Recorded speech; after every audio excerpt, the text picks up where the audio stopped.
The envelope was heavy, cream-colored, and sealed with a gold foil emblem of a private yacht slicing through sapphire waves. Inside, scripted in elegant calligraphy, the Langston Family Caribbean Cruise, a celebration of legacy and excellence. I ran my thumb over the lettering, remembering last year's insult, when my cousin Bennett forgot to include me on the guest list. This year, they wouldn't forget. I made sure of that. My name is Natalie Langston. I'm 36 years old, and this summer, I was about to give my family the kind of surprise you only see in movies. Just as I finished reviewing the final merger documents for my company, my phone lit up. My mother's name blinked on the screen. I answered. "Natalie," she said, her voice oozing that familiar, tight-lipped sweetness. "We need to talk about the cruise." I leaned back in my chair, floor to ceiling, windows wrapping around my office on the 58th floor of a Manhattan high-rise. Below, I had a perfect view of the harbor, and of Celestia, the 280-foot yacht my family thought they'd chartered for their showy reunion. "What about it, Mom?" I asked. A pause. Then the sigh. "Well, sweetheart, your Uncle Bennett and I agree this year's cruise needs to be more curated." Curated. Out on the dock, I watched as a crew in white uniforms polished brass rails and aligned deck chairs. My deck. My crew. "There'll be some very high-profile guests this time," she went on. "Your father's new associates and Bennett's investors from Europe. We have to protect the family image." Ah yes, the image. The polished, perfect Langstons with their Ivy League resumes and country club smiles. And me, the disappointment, the dropout who left the family's financial firm to waste time on a startup. That waste of time just acquired our biggest competitor in a $5 billion 0-cent deal last week. "And I don't fit the image," I said evenly, watching one of my junior yachts glide past in the harbor. "Natalie, let's not make this uncomfortable," she said. "It's just, people ask what you do, and that online thing, well, it's just not real success." I smiled at the ownership contracts sitting on my desk. My online thing had bought the very yacht they thought they rented. "I understand, Mom," I said softly. She exhaled, relieved. "I'm glad. Bennett was worried you'd try to show up anyway." "Oh," I said, standing and straightening my blazer. "Don't worry. I'll be there. And trust me, they'll know exactly who the owner is, who'd been handed everything on a silver platter while I'd built my empire brick by digital brick." "No scene," I promised, my voice smooth. "But I think I'll stop by the marina anyway, just to see you all off." "Oh, Natalie, that's not necessary," my mother began. "I insist." I cut in gently. Family is family, after all. After hanging up, I tapped my intercom. "Maria, is everything ready for tomorrow?" "Yes, Ms. Langston," my assistant replied. "The captain and crew are fully briefed. Though," she hesitated, "are you absolutely sure you want to do it like this?" I leaned back in my chair, memories flashing. Every holiday dinner where I was seated with the children, even in my 30s. The New Year's brunch where Bennett's mediocre real estate win was toasted with champagne, while my multi-million-dollar funding round wasn't even mentioned. The quiet but constant offers from relatives to help me find a real job. "Absolutely," I said. "Let's begin." The next morning, I parked a discreet black sedan at the edge of the private marina. From my window, I watched the Langstons arrive in style. Uncle Bennett's cherry red Ferrari, my father's white Bentley, my mother's pearl Range Rover. All leased, though they boasted of owning every inch. I stepped out into the crisp summer air wearing simple white linen pants and a loose cream blouse. My minimalist look stood in sharp contrast to their deck-ready couture. Gucci sandals, gold-rimmed sunglasses, logo-soaked bags. "Natalie," Bennett called out, already smirking. "Came to see what success looks like?" He gestured grandly toward the Aurelia, the gleaming 280-foot super yacht they believed was theirs for the week. My yacht, which I'd quietly purchased and renovated over the winter. "Something like that," I said, smiling. My mother air-kissed my cheek. "You really didn't need to come, darling. I know all this might be a little hard for you." I glanced at the crew, My crew, moving briskly, loading bags, aligning champagne flutes, preparing the welcome cocktails. Not at all, I replied. I just wanted to make sure everything goes perfectly. Perfect for what? My father appeared, tugging at his cufflinks. You're not still hoping to tag along, are you? Bennett barked a laugh. This cruise is for real success stories, no charity cases allowed. His group of colleagues, all fresh-faced executives from the family firm, chuckled awkwardly, eyes flicking between us. I recognized several from the Forbes 30 Under 30 issue, most of whom owed their placement to the Langston name. Now, my mother said sweetly, placing a hand on Bennett's arm. I'm sure Natalie understands. This cruise is business. There are standards to uphold. More guests arrived. VCs, hedge fund managers, legacy investors, and socialites. I recognized most of them from past negotiations, press releases, and startup conferences. What none of them recognized yet was whose name was on the deed of the yacht they were about to board. And that was about to change. Board meetings, investor summits, high-level briefings. Many of them had seen me before and never realized it, because I preferred it that way. Low profile, high control. Miss Langston, a voice called from the yacht, we're ready to begin boarding. My father's brow furrowed. That's strange. The captain should be addressing me. I arranged this charter, Uncle Bennett added confidently, months ago. Did you? I tilted my head. Are you sure about that? Before he could sputter out a reply, the captain emerged at the gangway, his pressed white uniform catching the sunlight like glass. Bennett stepped forward, hand extended. Captain, I'm Bennett Langston. We spoke on the phone about the itinerary. But the captain didn't stop. He walked right past him and came to a halt in front of me. He saluted smartly. Welcome aboard your yacht, Miss Langston. Everything is prepared to your exact specifications. Silence rippled across the dock like a wave. Even the chatter of the marina seemed to fade. Your yacht? My mother's voice barely escaped her lips. I smiled and casually pulled up a photo on my phone. Me, 6 months ago, signing the ownership documents for the Aurelia. My initials engraved into the gold pen. Did you really think you could rent one of the world's most exclusive super yachts for your little networking cruise? I asked softly. The Aurelia hasn't taken outside clients since I acquired her, along with the rest of this marina. Bennett's tanned face drained a full shade lighter. That's impossible. This yacht costs $180 million, I finished for him. Give or take another 10 for the upgrades. I held the phone out offering the proof. Would you like to see the paperwork? But this was just the prologue. They had no idea. The entire cruise itinerary they'd clung to for prestige was about to be rewritten. By me. The only sound for a long beat was the gentle lap of seawater against the hull. My father recovered first, stepping toward me with his best concerned patriarch look. Natalie, he said in a lowered voice, let's talk about this. If you've reached this level of success, perhaps it's time we considered folding your company into Langston Capital for the good of the family.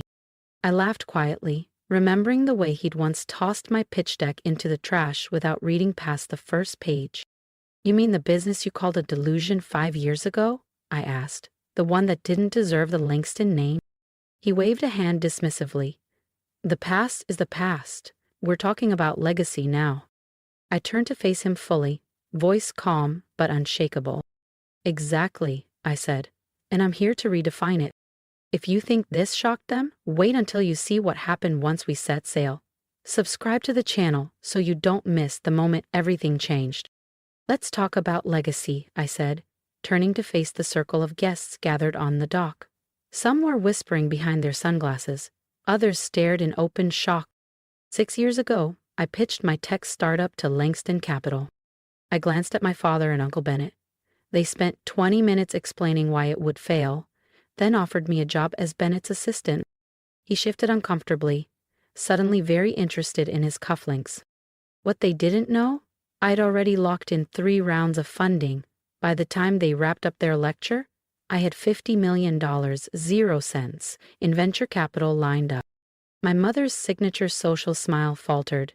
But you work out of that little office in Soho. This little office is the entire top floor of the Langston building, I said, which, incidentally, I purchased last year. You may have noticed the sudden rent hike. My father paled. The Langston building had been his pride for decades, until an anonymous buyer tripled the rent, pushing him into a far less impressive address uptown. You, he whispered. That was you. I nodded. Along with most of the commercial real estate in the district, I enjoy smart acquisitions. Bennett stepped forward, suddenly charming again. Clearly we misjudged you, but now that we know, we can work together. Think of the potential. Oh, I've been thinking, I replied. I gave a slight nod to the captain, who stepped forward and handed a thick folder to my father. What's this? He asked, flipping it open. Then stopped cold. Ownership transfer paperwork, I said. Langston Capital hasn't been doing so well lately. Risky trades, disappearing clients, the SEC sniffing around. Bennett's face drained of color. How do you know about that? He asked. I know everything, I said, including the fact that unless you receive a sizable cash infusion by month's end, the firm collapses. My voice softened. Lucky for you, I'm willing to buy it at 30 cents on the dollar. The folder slipped from my father's hands, pages scattered across the dock. My mother knelt to gather them, her diamond bracelet catching the light. But that would mean, she trailed off, that I'd own everything, I finished. The firm, the building, the Langston name and finance. All the things you valued more than me. One of Bennett's young associates stepped forward, clearing his throat. I should probably mention, I already work for Natalie, he said quietly. A lot of us do. She's been acquiring investment firms across the city.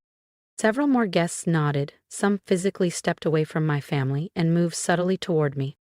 The shift in power wasn't just visible, it was seismic. Now then, I said, turning back to face my stunned family, let's talk about this cruise. I think it's time we discussed the actual guest list. I signaled to Maria, who stepped forward with the same calm efficiency that had helped me build an empire. She handed out fresh itineraries to the crowd. You'll notice a few changes, I continued smoothly. This is no longer a social cruise. It's the kickoff event for the East Coast Tech Futures Conference. 20 of the most innovative startups in the country will be pitching their visions on board my yacht. I let that settle in before adding. Real entrepreneurs. Builders. Not trust fund heirs playing executive. Bennett's face had gone from pink to deep plum. You can't do this, he snapped. These are our guests. A man near the front cleared his throat. One of the so-called friends Bennett had invited. Actually, he said, we're here because Miss Langston invited us. Your firm's been underwhelming lately. We're exploring better options. My mother dropped onto a nearby bench, her flawless posture crumbling for the first time in decades. All this time, she whispered, you let us think that I was a failure? I finished, raising an eyebrow. Yes, I did.